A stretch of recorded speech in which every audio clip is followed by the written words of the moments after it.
G'day,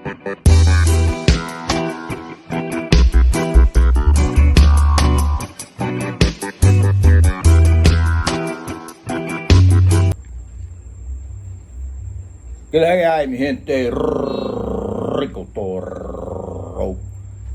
Outside in the rain. Outside in the rain. I don't know what it is, but I know it's rain season all over Florida, the Caribbean, a lot of places. But for whatever reason, I know that typically the month of December and November, it rains a lot at night here. Like every night, you can set your watch by it. 10 p.m., it's gonna rain. However, I think it's rained every night of August. And I don't typically remember August raining like this every night. I mean, but it's intermittent. And, if you look at the weather app, it's kind of accurate. It rained a little at 8, not so much at 9, a little more at 10. And then at some point it rained all damn night. I don't remember that, but so maybe it started early this year. So I'm gonna pull up a little memory for y'all from my stateside days. That's what this is about today. So we're gonna talk about Anna. Anna Luz Bellica Carbonell. Anna Luz Bellica Carbonell from Baguio City, originally. However, back in 98, because 1999, another summer. Back in 1988, shortly fresh out of high school, used to go to the Teeny Bopper Club, because we weren't 21 yet. So, we were out in Virginia a little ways. Teeny Bopper Club, close to my pop's house. We'd go there like Saturday nights, usually every Saturday, So mostly it was kind of hip hop scene with a little bit of classic go-go. You could hear like anything in there from like Dougie Fresh to Run DMC to Public Enemy to some classic go-go, DC Scorpio, Chuck Brown, R.E., a.k.a. Rare Essence, Backyard Band. It's kind of wild times. So, me and a couple of my close friends, we go there like every Saturday night, clean up our jewelry, and on this Saturday night, come in there in our Sergio Cicchini sweatsuits with some gold. I couldn't afford the gold BBSs for the car at the time, though. So we're in there jamming. See this group of girls I'd seen a few times, usually like 3 of them. But this time there was an extra. So there was Gwen. We called them the heavy metal girls before. I said, let's mess with the heavy metal girls tonight, only because I saw an extra. So there was Gwen. I'm using actual names because this is 88. So the Statute of Liberty, Rico, talk. The Statute of Limitations, I'm sure, has passed. So there was Gwen with her big rack and long legs. She was kind of Filipino-ish, maybe mixed with something there. And her sister Mary with a real pretty face. Pleasant to look at. And then there was my kryptonite, Anna. All 4'11", with probably a 36C and ample booty to match and nothing extra in between. Jet black, long hair. She's Filipino. I hadn't been Filipino before that. So that became my kryptonite. So next thing you know, we go over there, sort of just start grinding up on them. Because that's how you did it back then. You didn't really ask them to dance, they'd be out there in a little circle. You just go up there, sort of nudge against them, move up in it. If they like you, they let you get close. If they don't, they roll their eyes or move out the way. So they're playing along, we're playing along. And then next thing you know, a week later, I get the call from Anna. She called me, I didn't call her. And there's a reason why. We'll get to that. So she called me. We go to the movies. And then I think it might have been, I don't know if it was the same Saturday, but if it wasn't, I can't remember that far back exactly. But if it wasn't that Saturday, it was the next Saturday, she called me and stayed over at my dad's house with me. I was living at Pop's house still. I was 18 years old. So she stayed over at Pop's house, and I drove to work in the morning. And immediately there was something different about this besides being Filipino. She's the first one that ever whooped me. Toto whipped. Chocho whipped me. Pussy whipped me. Every man should be whipped at least once, but no more than that. That's how I see it. Shouldn't lose your mind over just the sex alone to a high degree. More than once. More than one person. And the reason was, she's the first one that ever I think ever stayed all night. And also, we went back to back to back. She had I don't know if it was she was taught this, learned this. Obviously, probably more experience than me. But just a way of hugging and squeezing, it's like all the blood flow shifted south, and it was on again and again and again. So I was hooked. Well, because I was hooked, I'm going to ask some questions. And, I worked sort of an evening shift at that time. I'm not going to say where, but I worked an evening shift, plus had a hustle going on. I had to flip some money. Because I was trying to get those gold BBSs for the car. And so, she later divulged, we talked once or twice in the middle of the week, and this was a little before pagers, or we were using pagers, a little before cell phones. So, the pay phone was the way of being low key, slick, handling your affairs sometimes. And, so I would just get calls at my dad's house a lot of times from the payphone. And so she divulged to me that she was living with a dude, actually. She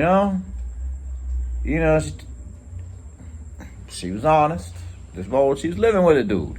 So I'm the side piece, rico.toro on the side. So, all right, this dude apparently had made decent chunk of change, I think he was considered a good factory job in the area. Lived like an hour away out in the country. But he was like a couple years older than us. So we're 18, 19, he's 21, 22. So, Dennis, I'm using names, statute of limitations passed. She was living with him. And it's like, okay. And I sort of shrugged it off because she worked early days, on the Marine Corps base close by. I worked sort of evening shift.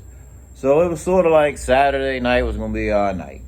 So, I think the routine became, I picked her up at her mother's and stepdad's house. And then she come stay over at my pop's house with me.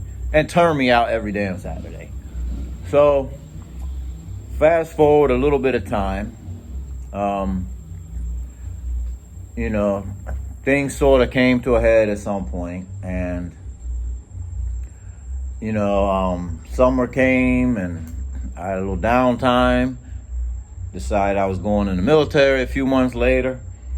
And a friend of mine that I used to work with, kind of close to DC. Shout out to the DMV, by the way. All this takes place in the DMV, mostly in Virginia, Northern Virginia area. But anyways, a friend of mine that I used to work with in Northern Virginia had then moved down Virginia Beach for the summer. He had some college friends, that were staying. They were all from the DMV, staying in Virginia Beach for the summer. So I went down to visit, and next thing you know, I'm like, I'm staying. I'll gather some money and throw a little bit in on the rent or whatever, sleep on the couch. I don't care. I'm young at that time. I'm staying. Fast forward a little while into that stay. I get a call. First from my pops tells me, Anna called. She said her sister in like Portsmouth or Chesapeake or somewhere. So she wants you to call her. So I call her. And this is my first pregnancy allegation, by the way. So I call her, go pick her up at her sister. She stays a night or two with me in Virginia Beach. We have a serious talk. And she had just told me that she had aborted our baby. And like I said, this could neither here nor there, because for all I know, like I said, it could be me or Dennis that she's living with that dude for a long time. But that was my first pregnancy allegation. But nobody in my 52 years has ever came forward with papers for support or a DNA test. So, anyways, we sort of rekindled the fire, the flame a little bit. And she was so happy to hear I'm going in the military soon. Her dad, or stepdad, should I say, was a senior chief in the Navy. And, she's so happy. And by the way, rewind, she was in the process of getting citizenship at one point. I never asked how that was going. And so as soon as I'm in the military, she's like, before I go to boot camp, she's like, let's talk about getting married. And I'm like, maybe after boot camp. So I go away to boot camp and school, come home, and she's like, and then I get my orders to my first ship and find out like within like a month or two, I'm going away on a 6-month med cruise. So she's like, I want to get married. And I'm like, as good as the Toto was, I am not getting married before I really wanted to get married myself. I wasn't going to let somebody push me into it just because that was their agenda and they were delivering the sex really well. So I said, we can talk about it after the med cruise, 6-month med cruise. Because here's the thing about the military, especially the Navy. A friend of mine used to say it's not for a married man, but it'll make a man get married. Reason being is it's not for a married man because you might be away a lot, but it'll make a man get married because he wants to have like that rock, that foundation. He wants to know where it's coming from when he comes back home. Whereas me, I was more the hunter, the gatherer type, It's like, I'll find it. I'll be good. There's always plenty of fish in the sea at the loci. So yeah, there was no getting married. But then all of a sudden, like I'm writing her again. This is low tech days. Before the internet, before email, before WhatsApp, smartphones, all the stuff, modern conveniences we know now. So it's snail mail. We're writing letters. The letters have to go from our ship to the aircraft carrier, to the nearest foreign military base, back to the States, and that whole circle. So what's now a 3-day letter, state to state, could be like a 3-week process, from back then from the ship to the States, and vice versa. So all of a sudden, I'm getting letters, I'm sending letters. All of a sudden, there's a drought. There's like no letters for a long time. There's no letters for a long time. And I'm like, what the hell? No letters. So then one day I just got ruthless and sent a letter like,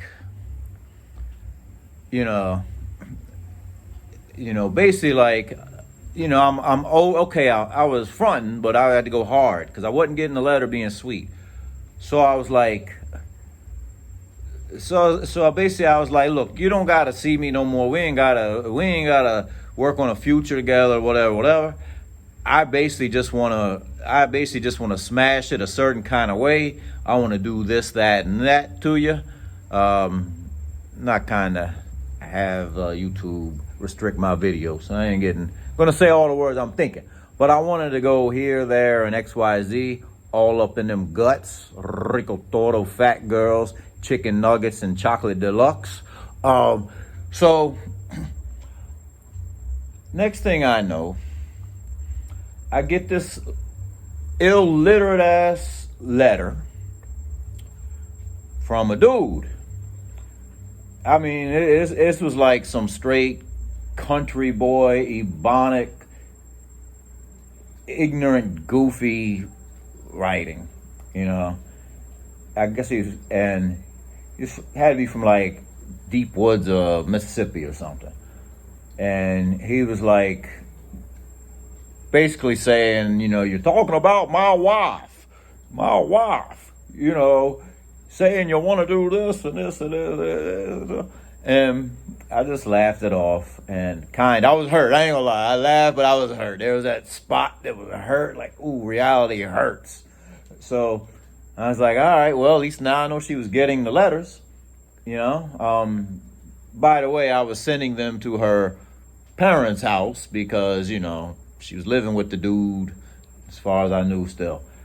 Well, fast forward, I get back home, and one day I'm just in the local mall with one of my boys, and he's like, there goes Anna. And I look, and she's holding hands with this Marine.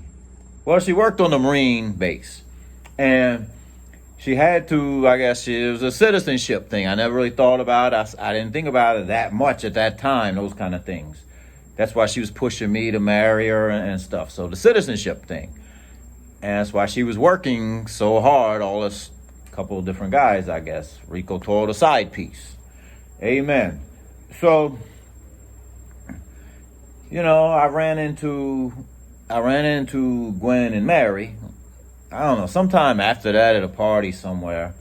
And, they told me, yeah, she married the Marine or whatever for citizenship, basically. Probably was my baby or whatever that she was pregnant with and aborted, because whatever, we'll never know. But, anyways, they told me that story or whatever. So she had to do what she had to do, get married, get her citizenship or whatever. So God bless her. But I gotta admit, it stung. That was my kryptonite. That was the first time I was ever pussy whipped. Yeah. Subscribe. Thumbs up, y'all. Peace.